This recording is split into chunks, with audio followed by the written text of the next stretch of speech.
The difference between a successful person and others is not the lack of strength, not the lack of knowledge, but rather the lack of will.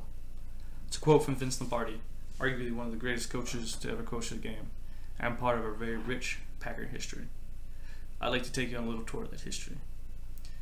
August 11th, 1990, Lambeau and Curley supposedly met up in a little office in the Press-Gazette and started a team.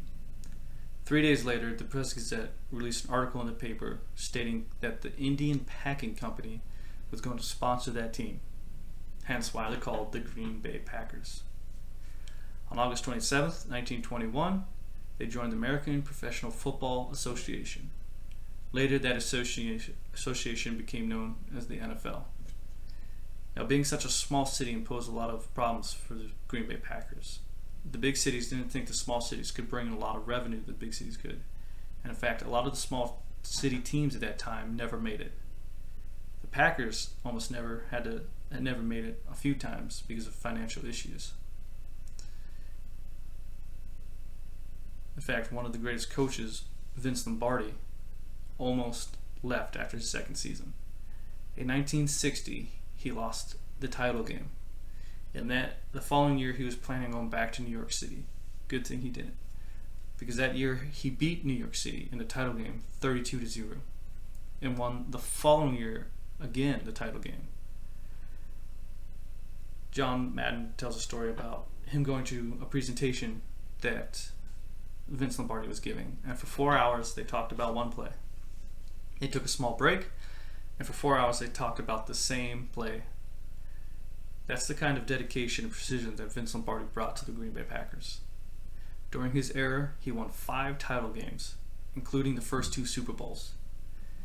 Because of that time, they started calling Green Bay Title Town, because of all the titles before the Super Bowl. There were all the titles that Green Bay had won. And the NFL started naming the Super Bowl in honor of Vince Lombardi. They called it the Super Bowl Trophy, or the Vince Lombardi Trophy. The Packers didn't always have Lambeau Field, though. When they first started out next to the Indian Packing Company, they just used the field next to it.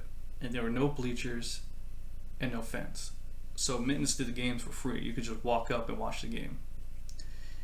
On April 3rd, 1956, it was approved to start building Lambeau Field, and that was going to cost $960,000. And the original seating was 32,154. When I was 10 years old, my grandfather invited me to a Packer game while I was visiting family in Wisconsin. And I'd never been to one. I was pretty apprehensive. But in the end, he convinced me to go. And I'm so glad he did, because I had the greatest time in my life. I couldn't tell you what the team was or what the score was, but the atmosphere and the fans and the field, it was just amazing. And I can't explain how crazy it was. There are a lot of changes been made since then, and now the seating is up to 81,435 people.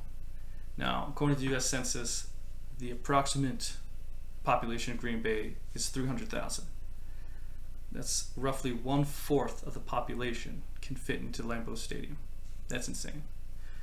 That and part of the rich history is why Green Bay Packers have such a abundant and united fan group, and why I'm a fan personally. I'd like you to remember this presentation next time your team heads out against the Green Bay Packers. Thank you.